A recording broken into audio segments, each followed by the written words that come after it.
honored to have Professor Brinda Sarathy with us.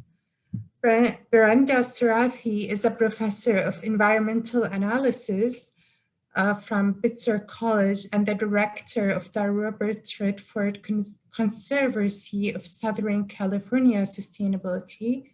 Sarathy received her PhD in environmental science, policy, and management in 2006 from the University of California, Berkeley, and has held fellowships at the CUNY Graduate Center and the University of California Institute for Mexico and the United States. Her research in pioneers has been supported by grants from the Ford Foundation, the Royal Psychological Society, the Maris K. Udall Foundation, and the Social Sciences and Humanities Research Council. She is the author of 3 books and several articles in Society and the Environment, including Natural Resource Management, Labor, and Environmental Justice. She has received many outstanding awards, including the prestigious American Council of Learned Societies Fellowship in 2020. Welcome with us, Professor Brinda, and you might guess she is also the sister of Professor Mani Sarathy here at KAUST. So this amazing family, we're super honored to have you with us. And the floor is yours, Professor Brinda. Thank you so much for the invitation, Aman, and I am going to share the screen with everyone, and I'm going to try and keep this rolling so we'll have lots of time for questions and answer, hopefully. So thank you again for the invitation to speak at KAUST. I have actually visited your campus once before, and it's such an honor to be back, although virtually this time. And I look forward to engaging with you all after the end of this talk. I know that Dr. Mani Sarathy gave a wonderful presentation titled Sustainability, All or Nothing last year. And his talk provided a more macro perspective on sustainability. And I'm going to try and implicitly build from that foundation by providing a micro history of toxic contamination.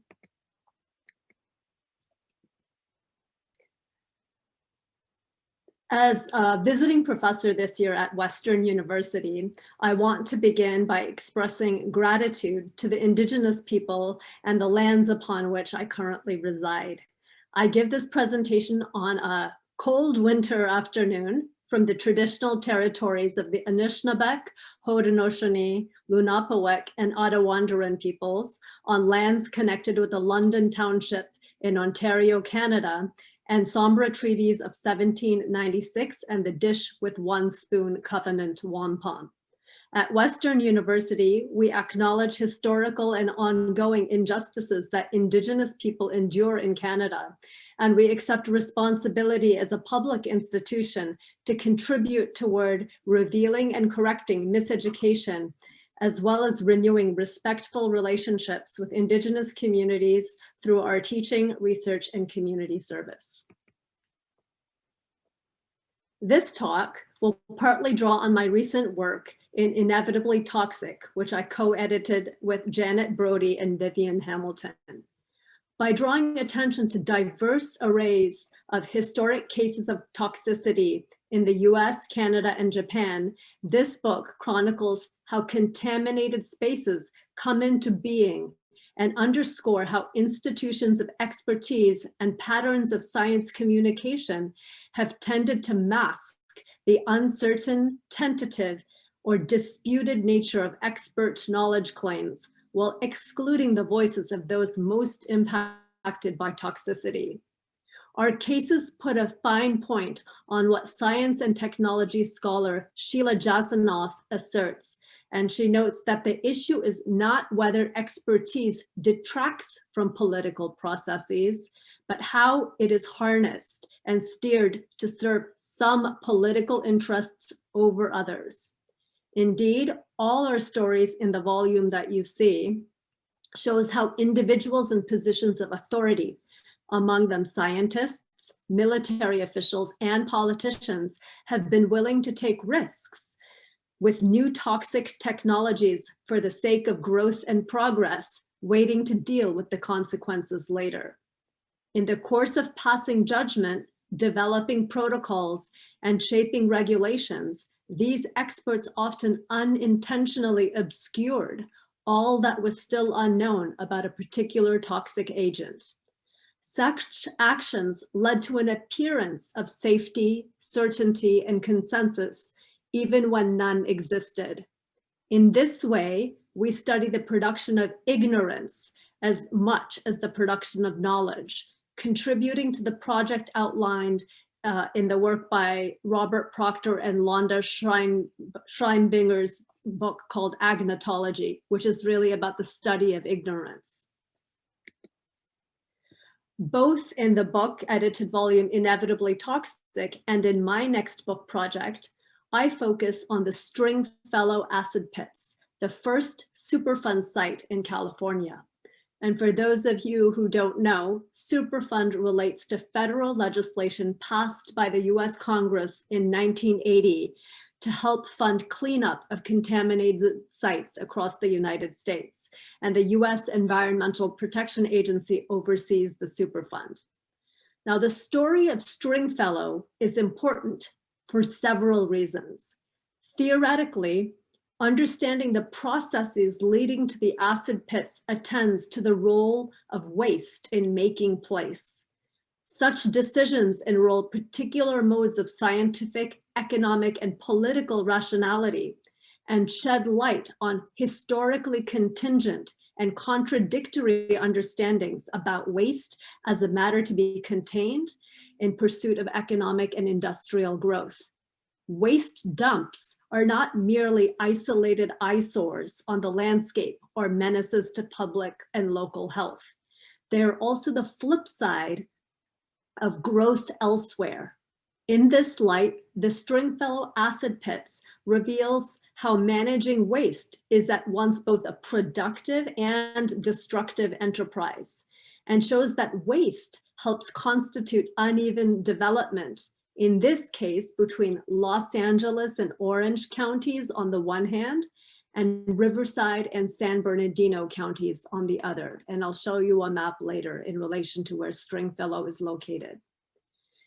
Examining the politics of industrial water pollution also helps us better understand California's water story to account for the role of waste. And I understand that many of you might not be scholars of the United States or environmental history in California, but in a nutshell, the way the history of water in California has been told has generally been about agricultural growth, dams, drought and scarcity, and massive infrastructure projects to move water from one place where it is to other places where it is not.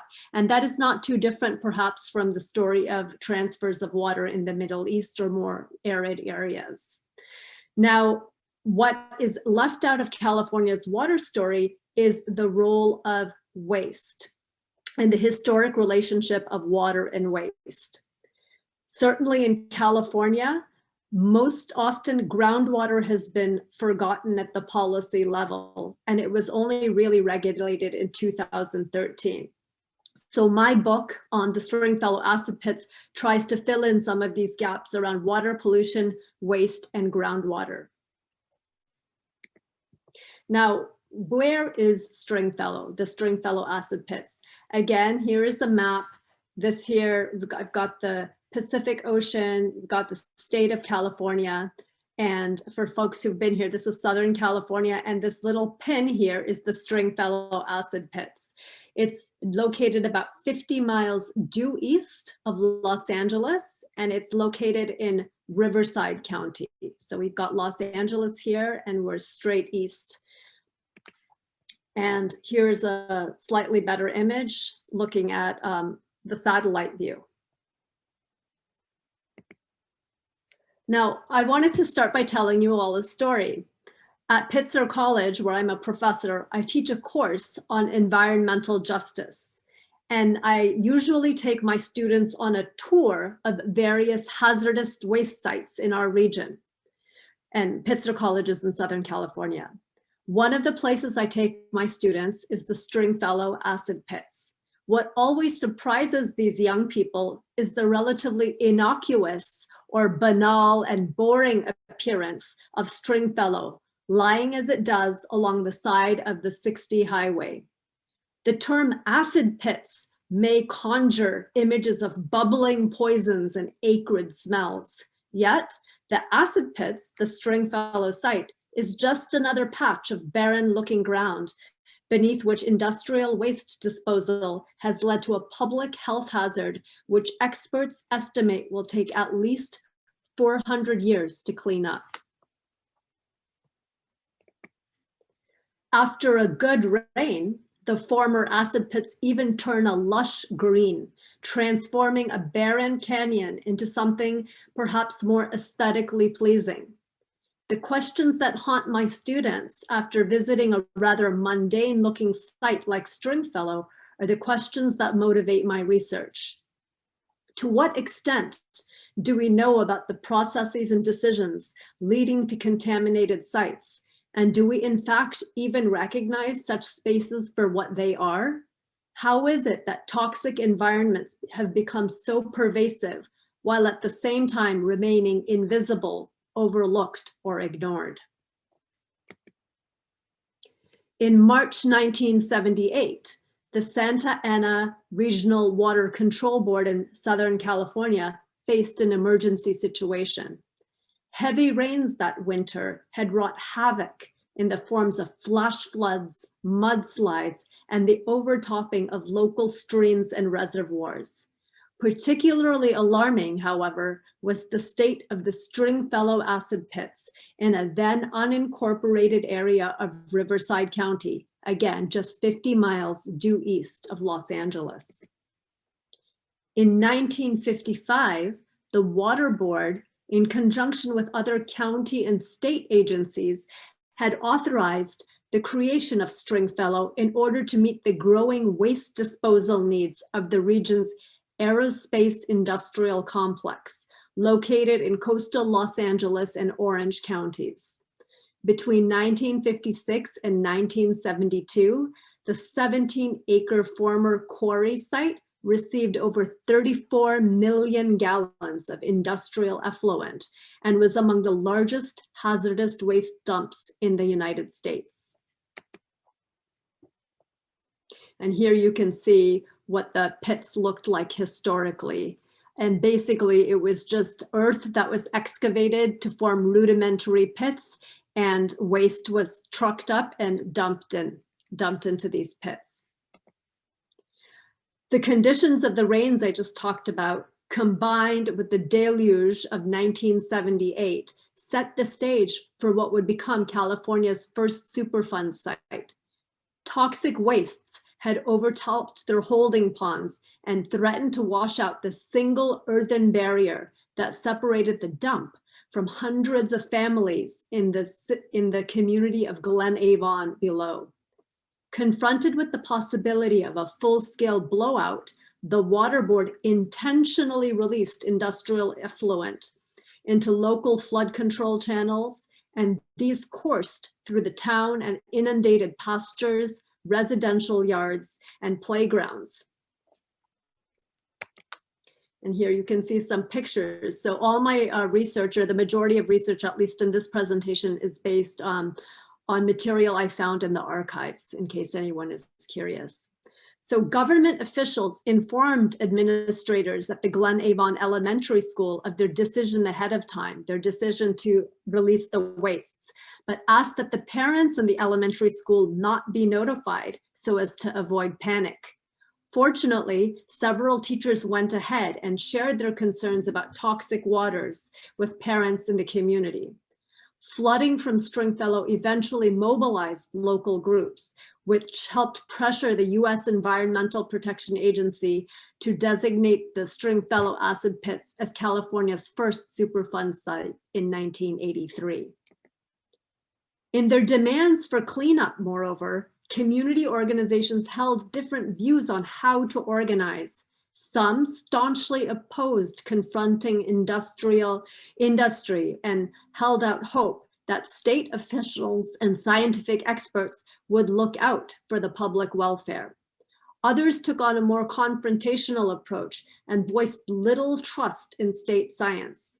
Soon after, geologists would find that the dump was built on highly fractured bedrock. Toxic wastes were thus not only a threat during floods in the form of surface runoff, but also embodied what environmental humanities scholar Rob Nixon has termed slow violence, which is often unperceptible, slow-moving violence against ecologies and bodies, and here in the form of long-term contamination of groundwater. Now, what is quite shocking about this time is there were stories of children in the late 1970s after these floods playing in the foam that was created by the effluent. And there's some apocryphal stories of children taking this foam, putting it on their faces to form snowmen and beards, and then suffering from chemical burns. Now, what I'm really interested in telling the story of today is, how did Stringfellow itself get made? What kind of rationales and policies and decisions in governance produced an industrial dump on such fissured and faulted land? Why did government officials and technocrats construe threats of industrial pollution as harmless, even as they simultaneously urged for a more precautionary approach to groundwater quality? And then, how does the historic growth of Los Angeles as a military industrial metropolis, how is that related to the hinterlands of the Inland Empire in relation to waste disposal? And I would argue that these are important questions for people in the KAUST community. You're all technocrats, engineers, problem solvers. And I would argue that the decisions and technologies that you deploy also have implications for society that are not just technical, but also related to public health and long-term ethical well-being. Now, going back to the Stringfellow story, it relates back to the formation of the Regional Water Board in California, of which the Santa Ana Regional Board was one. And the formation of these regional boards was an action that came out of legislators' concern in the 1950s about the danger to humans from poisonous wastes of industry, and post-war efforts to address ineffective systems of managing water pollution. I argue that although the regionalization of water pollution control initially held promise for greater oversight of industry, it eventually saw policymakers more narrowly construe threats to public health and water quality and minimize the dangers posed by industrial waste. By the 1940s, deteriorating water quality as a result of growing population densities, agricultural expansion, and industrialization saw most US states establish a regulatory patchwork to address pollution. Yet, overlapping agency jurisdictions and conflicting mandates at the state level continued to stymie any comprehensive understanding or regulation of water pollution. In California, as elsewhere in the United States, control of water pollution prior to the 1950s was primarily a local and community affair. Moreover, legislators not only had to contend with the contamination of surface waters by domestic sewage, but also increasingly fretted about the great wartime expansion of processing industries and possible pollution of underground waters by mineral waste. So here you've got a picture of the different areas geographically where the regional boards operate in California. In 1947, the California State Assembly acted on these concerns about nascent water pollution from industry with the passage of House Resolution 27 and the establishment of an interim fact-finding committee on water pollution.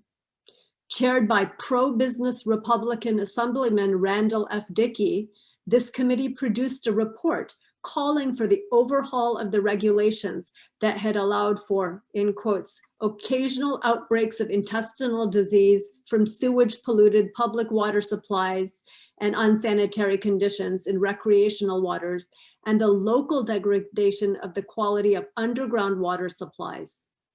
The report also led to the passage of the Dickey Water Pollution Act in 1949. The act addressed one obstacle facing water quality management in California: unclear authority structures. It established, again, 9 regional water quality control boards to develop and enforce policies surrounding water quality, including those of surface, groundwater, and saline sources. These boards represented local economic interests and local governments, and were collectively overseen by the centralized State Water Pollution Control Board. The division of the state into these jurisdictional basins acknowledged the fact that the use of water was, and still is, concentrated in the South. So Southern California has the population, while most water resources in California are in Northern California. More importantly, in creating regional water boards, the Dickey Act separated jurisdiction over the economic benefits of waste discharge from control over effects on public health, which remained with the State Department of Public Health and local health officers. The fact-finding committee's parsing of jurisdiction over water pollution between economic versus public health impacts held significant consequences for how the subsequently formed regional boards would go on to view and manage industrial wastes as an economic nuisance rather than a significant threat to public health. 3 factors contributed to the minimizing of concerns about industrial waste and consequently the overall laxity in its management. And here is an early map from the 1950s from the Dickey Interim Fact-Finding Committee's study, showing you where industry is located in this area of Riverside County. Now, first, both nationally and locally, the dominant focus and understanding of threats to public health during this period were those posed by sewage and bacteriological contamination. Now, this idea of contamination due to sewage is seen also throughout the 1900s and World War I, where actually during that time, industrial wastes were actually thought to negatively impact water quality, and industrial wastes were in some cases even seen as a germicide to combat bacteriological contaminants. Now, this tendency to frame industrial pollution as a nuisance with economic implications rather than a public health hazard was evident in the hearings held by the fact-finding committee. So here you've got a little emoji, right? You've got the poop emoji there. And so basically fecal matter was considered the contaminant and public health threat, whereas inorganic industrial waste was seen as just an economic nuisance and pollution, but not actually a threat to public health. And attempts to recognize the potential health threat of industrial waste during this time and by the fact-finding committee's hearings were dismissed. So rather than viewing all waste as potentially hazardous to public health, the committee members attempted to distinguish between more and less harmful types of effluent. The fact-finding committee thus began with a broad question: what is pollution? According to their investigations, pollution emanated from a range of sources, including silt erosion, minerals, organic wastes, petroleum, sewage and drainage, industrial waste, agricultural waste, navigational barriers, recreational waste, and seawater intrusions. Whereas the committee members continued to maintain their historic regard for domestic waste, poop, as contamination and a threat to public health, they categorized industrial waste as either just pollution or nuisance. Defining waste categories as contamination, nuisance, or pollution, and then institutionally separating the management of sewage from industrial wastes, thus became central to shaping the greater or lesser regulation and scrutiny of various streams of effluent. The water boards that followed on the heels of the fact-finding committee report were thus structured from the start to manage industrial waste as a form of economic nuisance rather than a public health threat. Second, although legislators were concerned about degraded water quality and frustrated with the exceedingly complex structure and nature of agency jurisdiction over water's management, they largely blamed government for this rather than industry. And here's a little kind of chart showing you all the different agencies in California during the late 1940s and 50s concerned with water pollution. So you can see it was really quite confusing, and there was a lot that was missed because of this exceedingly complicated structure. So for example, rather than looking to industry as the potential culprits, the fact-finding committee, for example, critiqued the Department of Health for being tacit in its consent of no or minimal regulations of industrial waste disposal. And they further chastised the Department of Health for the significant time lag between when permits were issued and when any follow-up was conducted. And they suggested that the state, rather than private and industrial interests, were to be faulted for the consequences of poor wastewater management. Solutions to managing waste and water pollution were thus aimed at reforming a convoluted state bureaucracy, which was certainly needed, and ensuring greater predictability and ease for doing business for private industries. So again, this is a move to not regulate business. These imperatives also reflected political desires for less burdensome regulation.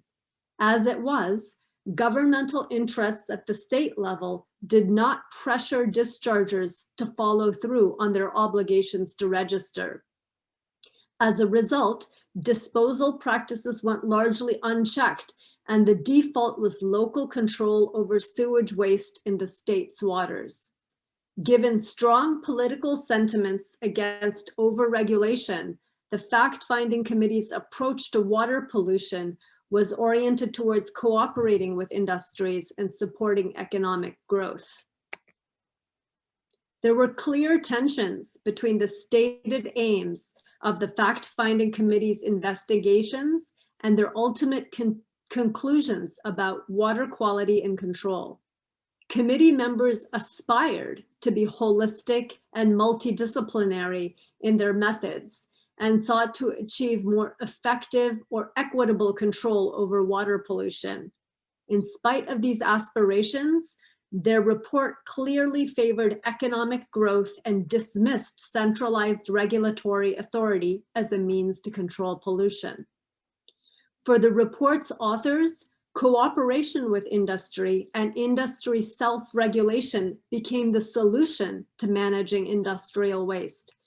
Any government intervention was thus portrayed as an unwarranted crackdown, an overstepping of state authority in its efforts to protect public health.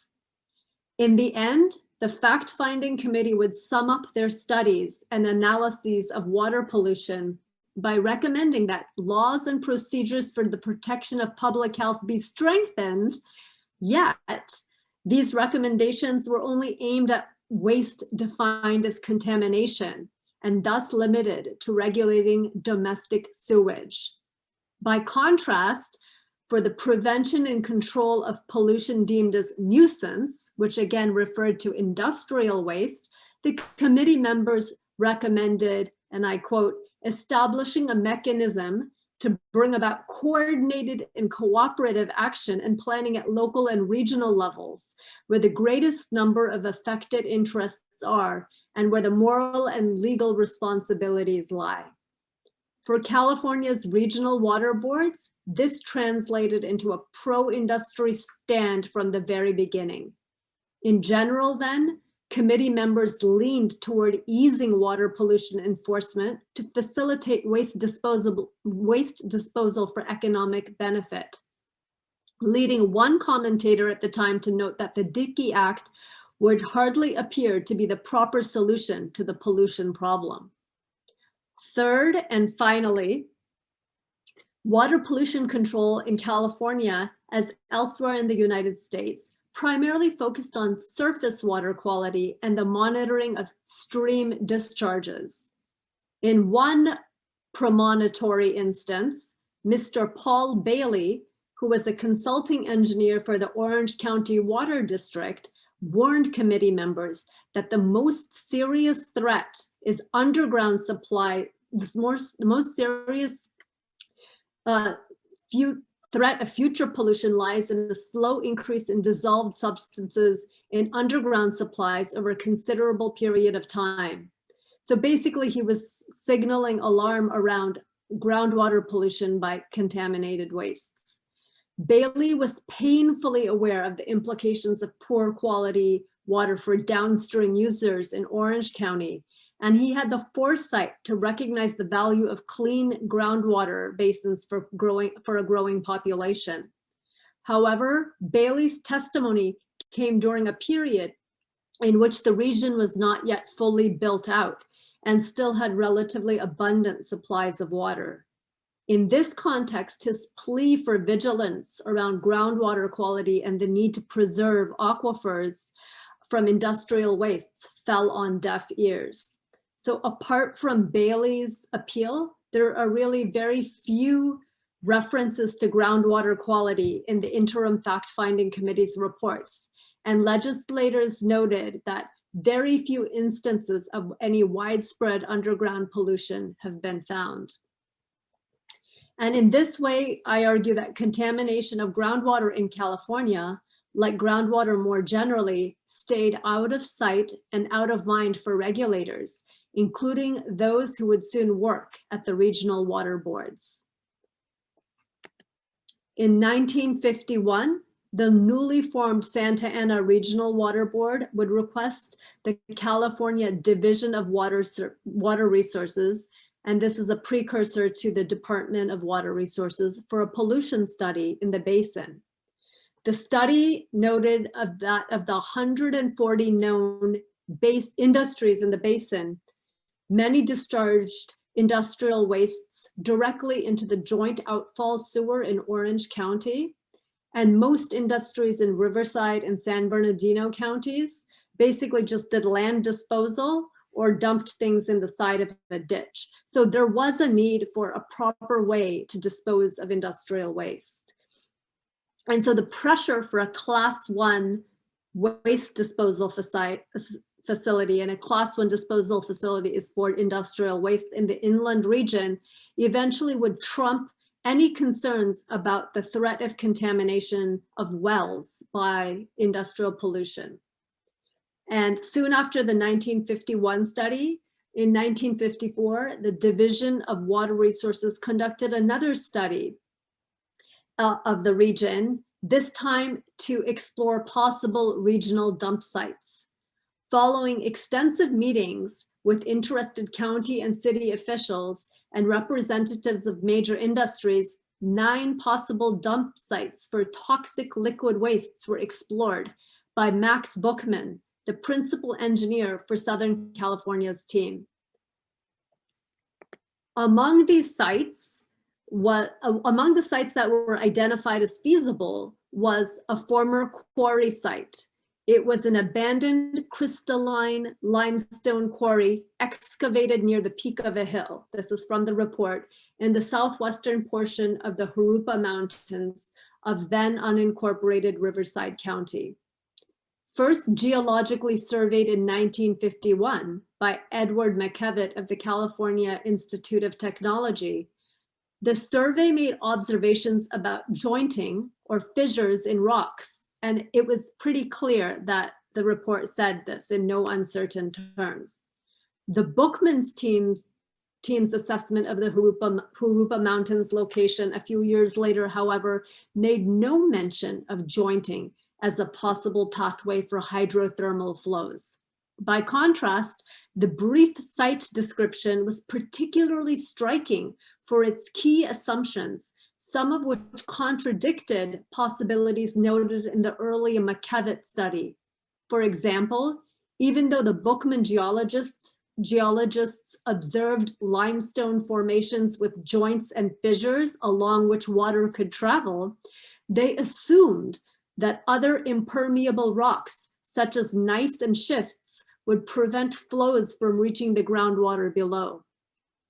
Yet it was unclear whether these impermeable rocks were actually present. The reference to belief versus observed fact was evident in the Bookman report's description of the site. And here's an actual description from that report. In quotes, "It is not known to what depth the joints extend. It is believed that the limestone lenses out against schists or gneiss. Therefore, it is not believed that fluids could move from excavation into the permeable settlements of the Upper Santa Ana Valley, even though they follow the joints in the limestone. If an impermeable barrier were placed across the opening of the western side of the excavation and the dumping operations were controlled to prevent overflow, it is believed that waste disposal at the site could not reach the waters of the state and therefore would have no deleterious effect." So in spite of incomplete hydrogeological knowledge about the former quarry site, state and county institutions moved forward in pursuit of the Jurupa Mountains operation and option. On March 8th, 1955, San Bernardino and Riverside County's Board of Trade pressed the Santa Ana Regional Board to further investigate the feasibility of an industrial dump at the privately owned quarry. A similar request followed a few weeks later from the quarry owner, J.B. Stringfellow himself. Faced with economic pressures to have a Class 1 site in the region, the Santa Ana Regional Board asked engineers and geologists at the State Division of Water Resources to conduct further site reconnaissance. In early June of that year, State Engineer A.D. Edmonston responded to the Regional Board and merely repeated the Bookman report's assertions about site impermeability. And looking back into the archival record, 3 engineers went to the site and they spent no more than 45 minutes doing a visual inspection of the site before deeming that the site was okay for a Class 1 disposal facility.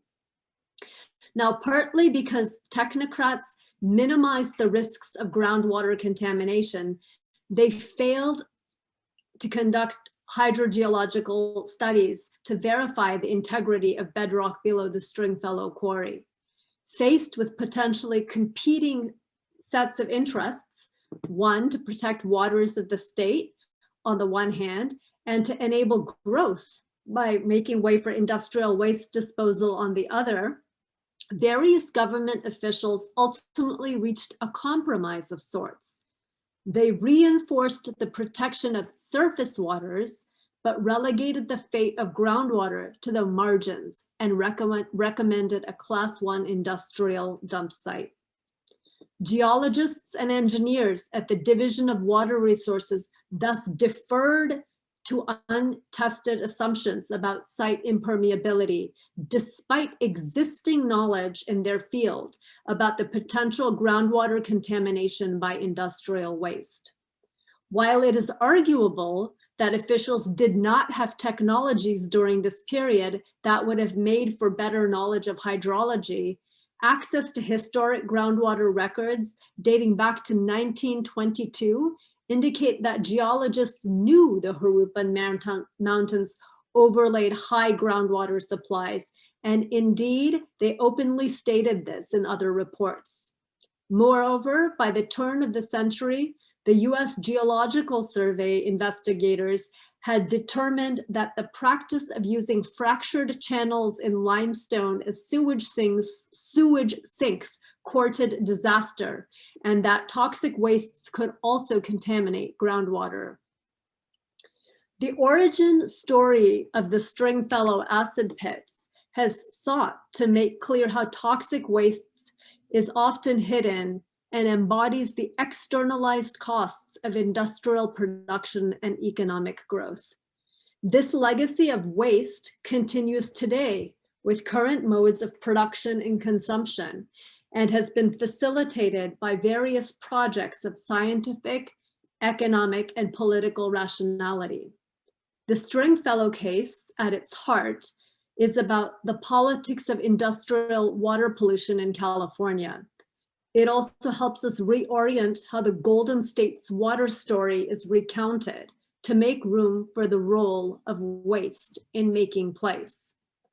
To this end, the political intransigence around not managing California's groundwater up until very recently may also be understood within the larger historical context of management practices and policies that have served to facilitate economic growth, partly constituted by processes which generated toxic substances, which required places to contain these wastes, and which resulted in the ongoing contamination of groundwater supplies.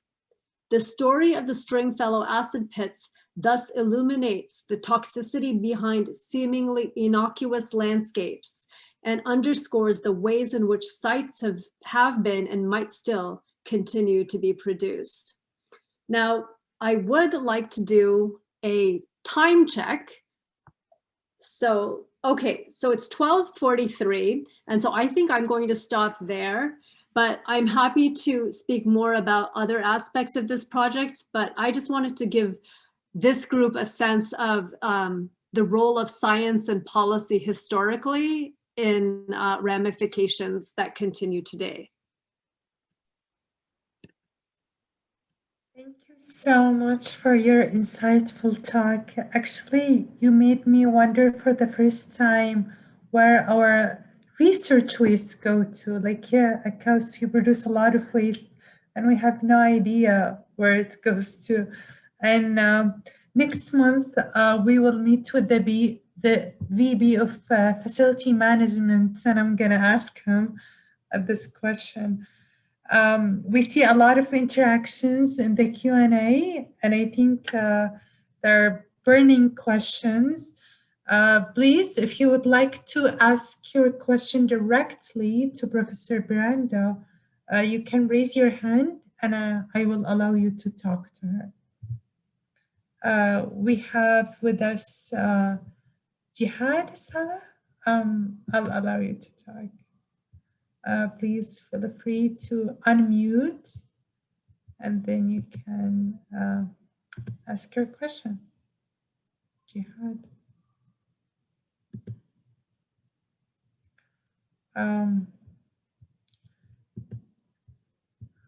Are you with us, Jihad? Okay, then you might go to the questions. One of the burning ones, and I saw a little bit of discussion, the Q&A, is one anonymous comment was made. Someone said, biological waste multiplies, chemical waste doesn't. Do you have any thoughts about this? I'm trying to see what comments you're talking about. It's the first one. So I think here, this would be a really productive space for conversation versus just back and forth with me. And I think it's important to say that my project is, it's a history, it's an environmental history and what one would call an STS study, science and technology study. So this is an important place to look at how science policy was created, to see how uncertainty actually was used in some ways to advance the siting of a dump, and kind of hoping for the best or sort of out of sight, out of mind. I think some of these questions are really fascinating and some are very, very to be, expected, pretty technical in nature. And let me see, what was the question you were talking about? It's very hard for me to read all of these. But I think some people have asked about the difference between bio-waste and industrial waste. Some are asking about my question. Yes. Okay, so I think Professor Sarathy, Mani Sarathy, answered one of the questions here, but perhaps you could read me a question? Yes. Or if someone could jump in and ask it, because I might. We have Jihad with us. He would like to ask you directly. Okay, perfect. Thank you for the nice lecture. My question was, there is a difference between bacteria and viruses that can multiply and go from certain number to 1,000 or 10,000 or 1,000,000 of the initial population. But chemical waste, if I have 1 milligram of a waste or 1 gram of waste, it might spread to more, it might pollute more material, but I would have the same mass of the original.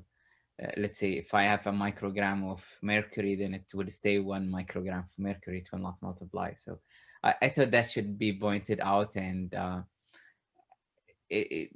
yes, it might spread to more material, it might pollute more ground, but it will stay the same amount of mercury that started So with. I think that's a really good point, Jihad. I think the point here would be to think about what the sort of toxicological impacts of that are. So rather than just saying, okay, it's a question of a volume.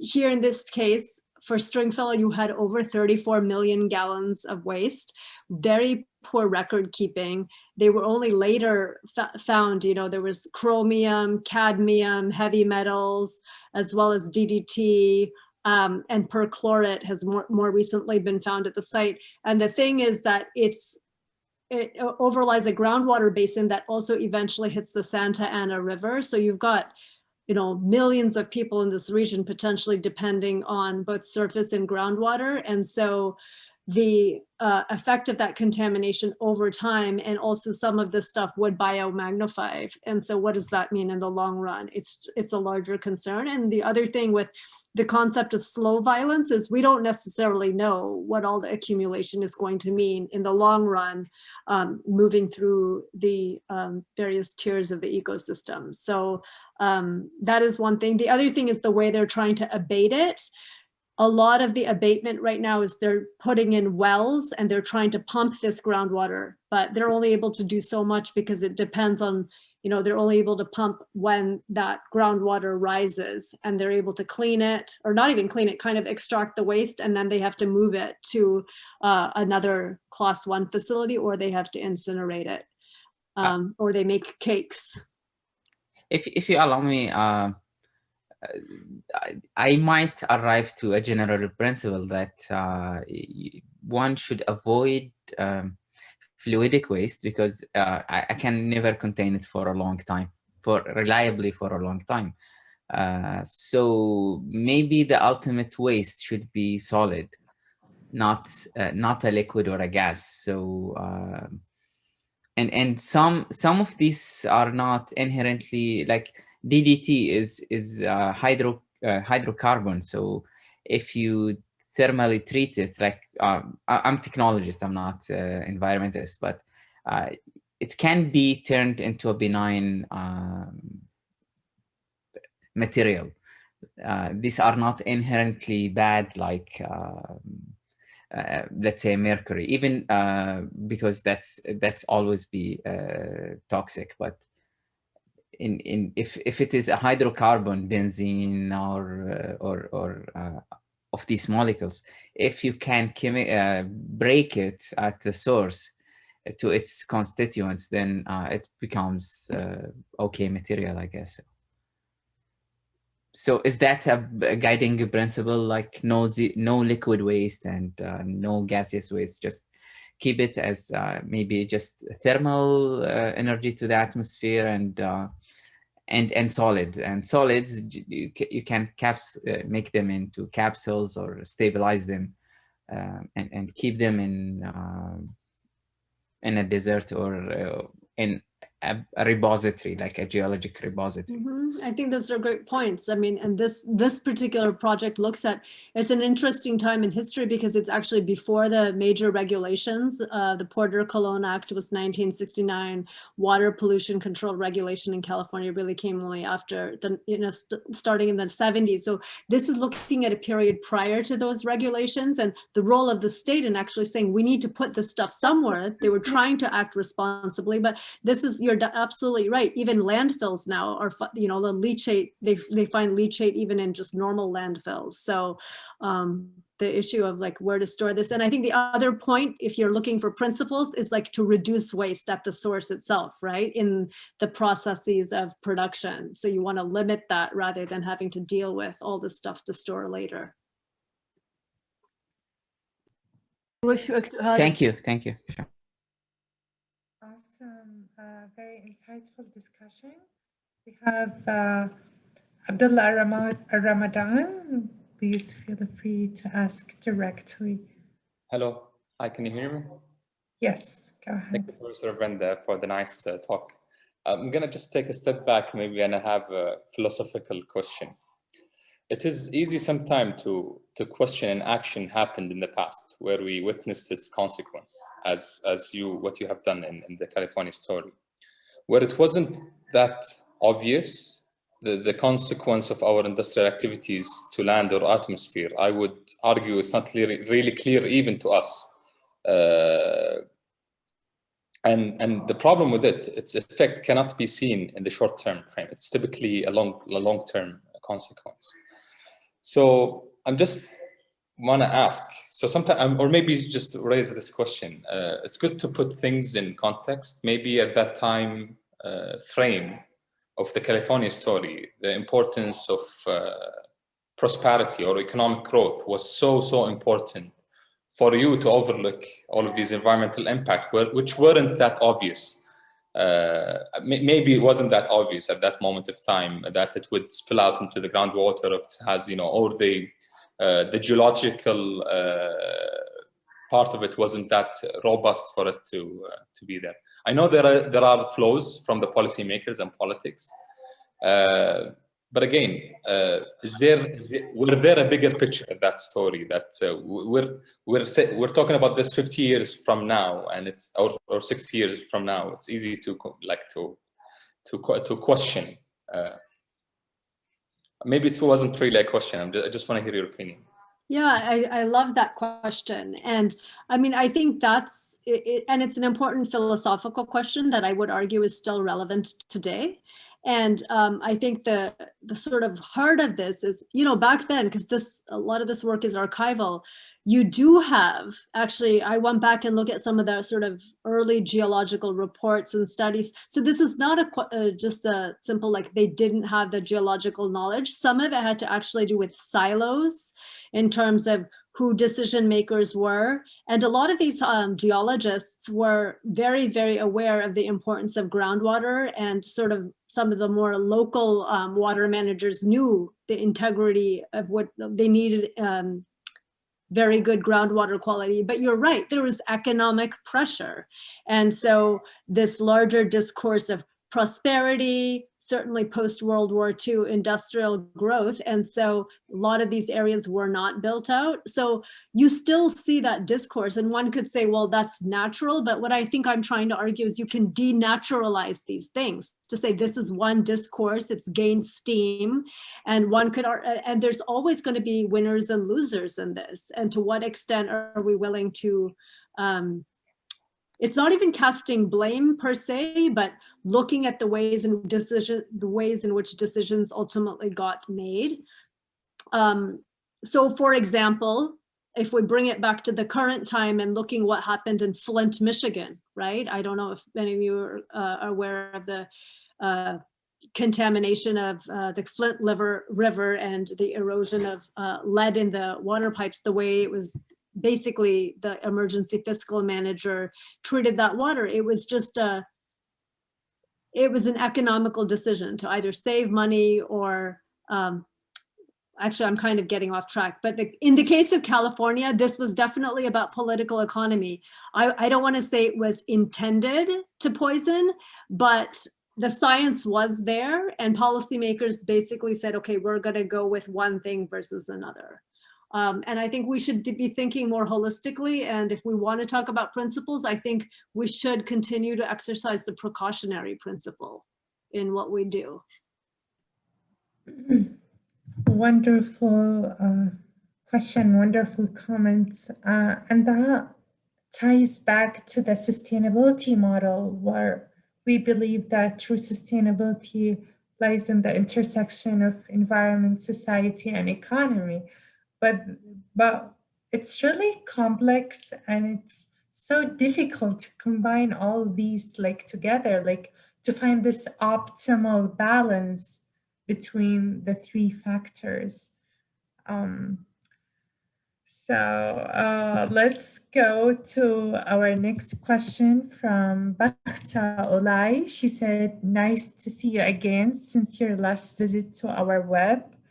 And her question is, do you think that NGO and the civil society have the right tools and effective power to be a counterforce that would not only lobby for actions and change, but to make the change actually happen?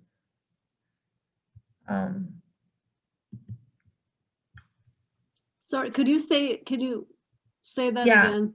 So she was asking about how civil societies and non-profit organizations can actually have an effective power in making change. Well, that's an excellent question, and they absolutely have a role to play. And I can speak from sort of a California perspective. So environmental justice groups, these are fence line communities whose residences might be right adjacent to industrial facilities. They've been organizing now for a number of years, and they've gained a lot of traction in terms of both lobbying power and alliances with other more mainstream environmental groups, and so have already been able to change the legislation. So in a state like California now, it's not just about the environment, but it's very much about the impact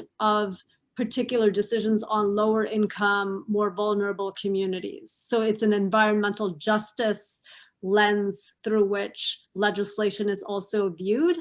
And so California is quite a progressive state in terms of environmental regulation and sort of pushing the envelope of environmental justice in relation to that. So it's not just about reducing, for example, the carbon footprint, but it's also like where are these sources of emissions being cited and how is it impacting these communities? So that, that is definitely on the agenda now in a way it wasn't even a decade ago.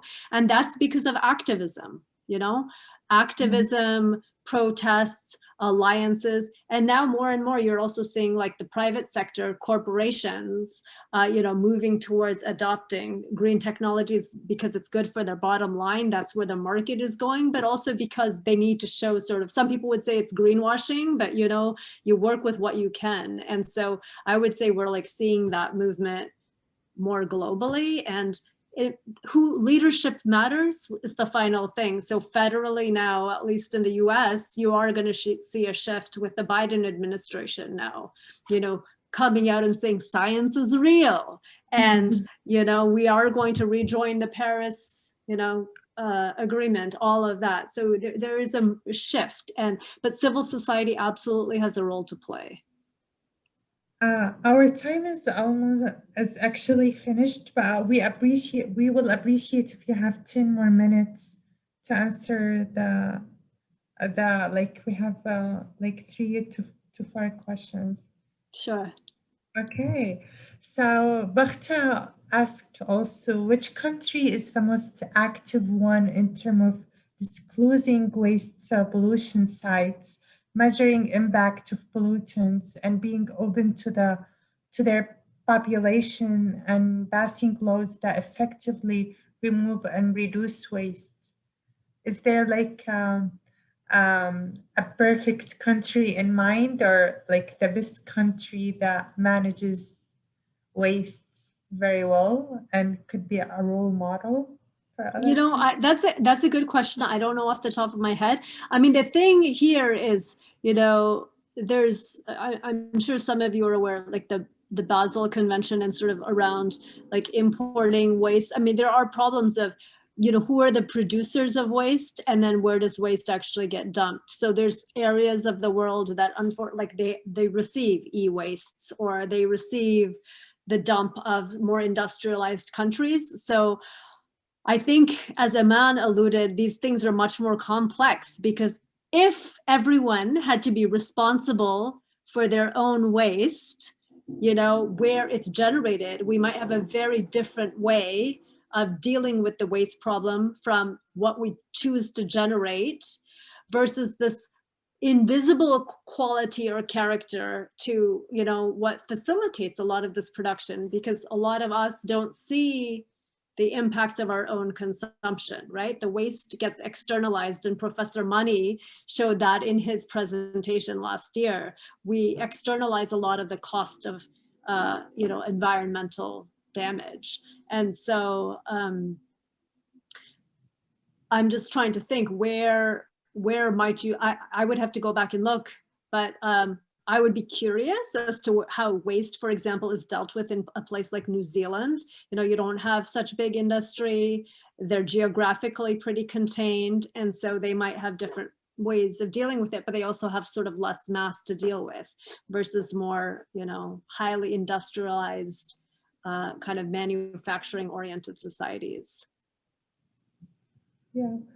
And the other question is, I guess the other thing to always keep in mind is uneven, you know, the uneven flows. So even within a region or a country, you're going to have certain places that absorb that waste versus where it actually gets produced. So the core hinterland, those are things to consider too. And I would be curious as to where your waste goes. Our waste, I think it goes to Ravik landfill, like a nearby industrial city, I think. But we're not sure, we need to investigate more. A question from Anna Margarita, the head of KAUST Sustainability. She said, thank you for the interesting presentation. The case presented has similarities with the Love Canal environmental disaster in the state of New York in the 70s. Is there a relation between both cases regarding the governmental response and further regulatory framework for the hazardous waste landfills? Yeah, that's, you know, Stringfellow was called the Love Canal of the West. So Love Canal is actually what really pushed through CERCLA, which is the Superfund legislation, Comprehensive Environmental Remediation, Compensation and Liability Act in 1980.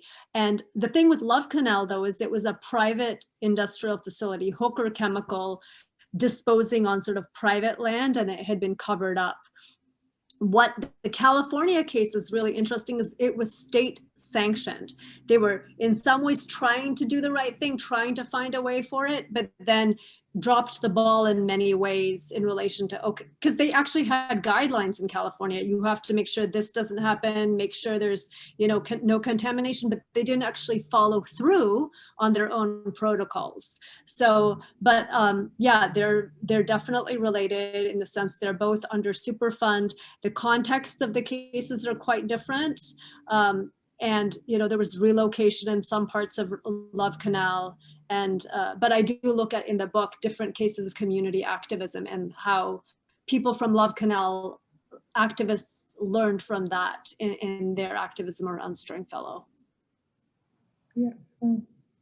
Another question says, the story of water pollution seems to be still well practiced today in industrial air pollution. Here near KAUST, we see many cases of industrial air pollution with little regulation. Are there cases where toxic air emissions also classified nuisances? Yeah, I mean, this is so where the Stringfellow site is, one of the arguments I want to make later in the book, it's a more metaphorical thing, is, I argue that just as, post-World War II military industrial complex and the need for that waste led to water contamination, the kind of contamination you see now in the the Inland Empire is air pollution related to the goods movement, the flow of goods from the ports inland via diesel trucks and trains. So there you have real air pollution related to fine particulate matter. And so that has to become more regulated. It's not as regulated. And that has a lot of environmental justice implications, because the people in the inland region also tend to be poorer communities, and they're on the fence lines. So I think that's how I would start getting to your question. I mean, there are air pollution, air pollution is regulated in California, but the communities that are really on the fence line are arguing for all electrification of all rail and trucks, because they don't want any of this, fine PM coming, because there's super high rates of asthma there. I think I'll stop it at that in terms of the air pollution regulation. Last question. What do you think of green enrichist activism? I'm not familiar with it personally. On what? Green enrichist activism. You can read it in the chat. Green anarchist. What do I think of green anarchist activism? Because I'm not familiar. Can you get? I mean, sort of anarchism is like sort of just like no government, sort of pretty radical organizing. What do I think of it? I think it can push the envelope. I would not advocate for something violent, but I do think just an incrementalist approach is not going to get us there in relation to the climate crisis. We're going to have to see sort of much more progressive, radical policy versus this, incremental. We're saying, okay, we have to cut emissions by so much by 2025, 2030. We really are going to have to speed up, and no country seems to be really getting there yet. Now, I would be curious, what does the speaker think of it? And what do they envision when they're talking about green anarchist activism? Because it was an anonymous. Would you like to comment? You can raise your hand. Okay, if not, okay, okay, two people to raise their hand. I'm gonna let you join us. Okay, please. Hello. Okay. Hi, Bayan.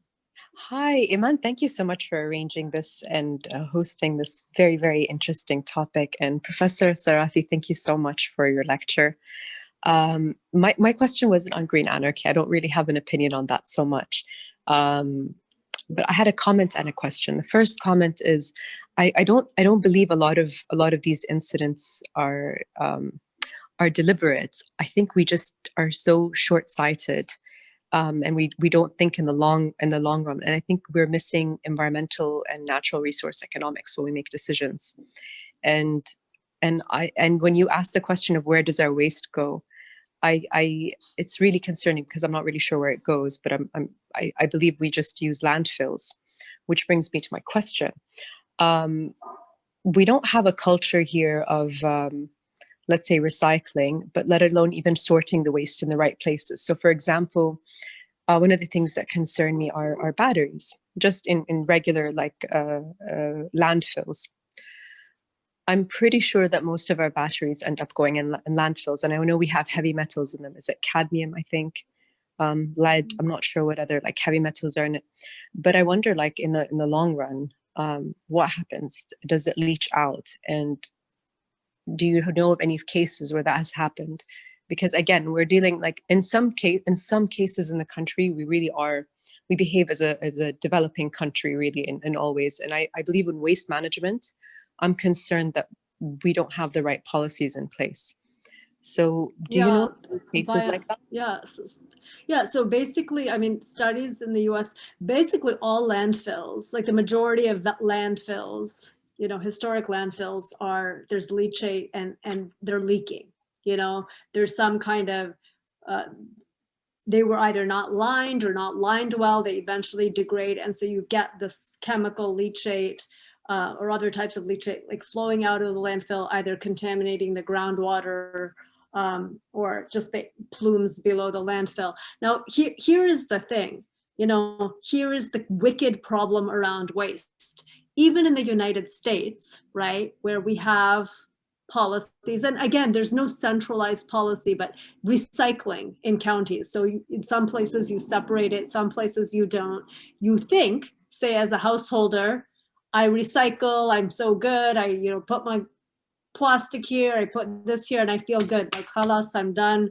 And then what has happened? China actually stopped accepting recycled goods from the United States a couple of years ago, simply because they want to reduce their flow and they are trying to deal with their own problem around waste. So all of this recycled material supposedly has just been sitting in the United States and has been becoming landfills. It's actually been going to the landfill. So the consumer doesn't know that. They just, because the move offshore had to stop, so they could only store it so much. And so then they put that into landfill. So it's a bit of a pessimistic story there. And I think for us, it's also really, if we really want to think about the question of waste management, it's very seriously tackling our own consumption and societal consumption. Now, this is not to say, you know, we have to like go back to some archaic time. We don't need anything. You stop all development. But I mean, I think there is the question of conspicuous consumption, which is a philosophical question. Professor Mani had talked about that in relation to, okay, after like the sort of basic Maslow's hierarchy and our basic needs are met, like how much do you actually need in relation to consumption, and how much of that is sort of manufactured want versus actual need? Because all of this stuff, right, when you do an LCA, the life cycle analysis, is going to have implications. And where does the stuff end up? I feel like we're just chatting now, but in response to like, you got I guess the point I wanted to raise is, even though we have particular policies in place, say in the US, or, you know, recycling practices in particular counties, those policies fail if some link in the chain breaks. And in this case, China was like, we're not taking any more of the waste, because they were also just getting quite contaminated waste from the US, and they didn't want to have to deal with that. And so I should go back and look to see if they started accepting waste again, but I have a feeling like they've stopped accepting a lot of waste from the US because Americans were just dumping the stuff because they said, okay, we could just outsource it. There's much more rigorous recycling standards in some parts of Germany, I know, but I don't know if that's all done in-house or not. So, you know, you can ask Mani. I'm always driving my mother-in-law crazy because I'm like, I don't really need this. I don't need that. You know, the mother-in-law wants to spoil me. And I'm like, no. Secondhand is fine. So we're all different. But I'm always thinking about, where is this from? Where is it going? We should always keep that in mind. Alexandra, would you like to ask anything or comment?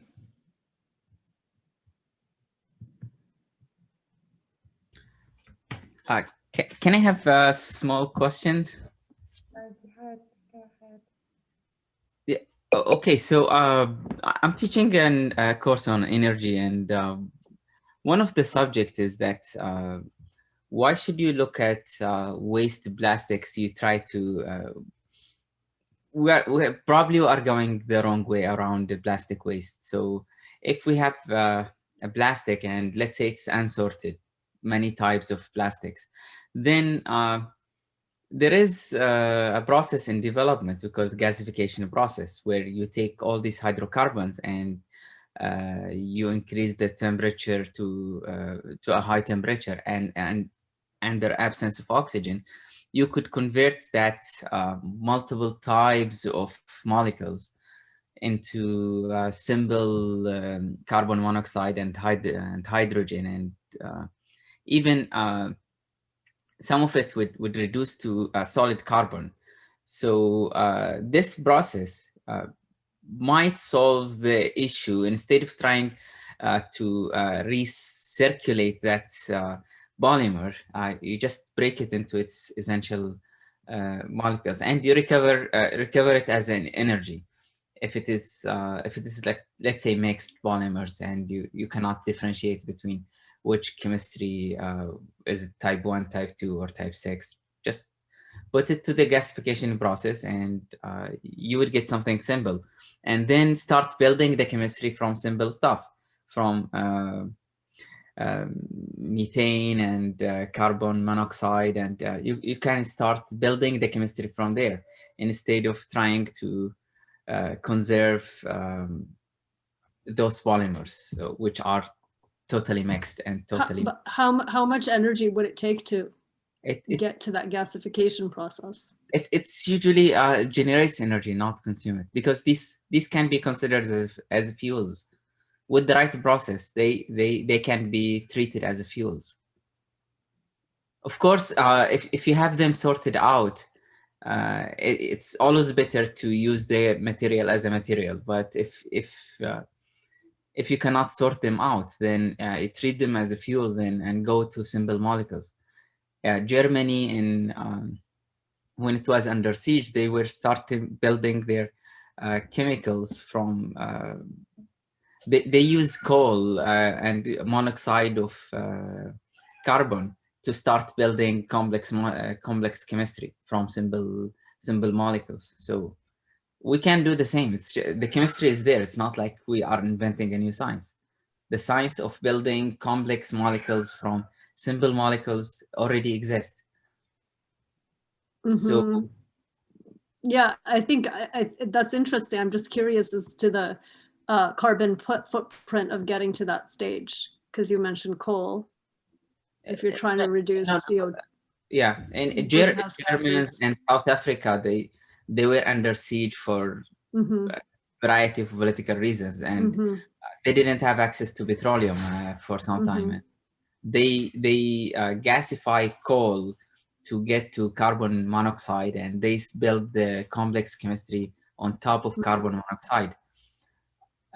Gasification generate carbon monoxide and hydrogen and some simple molecules, and so you could start the polymer chemistry from the simple things, simple building blocks.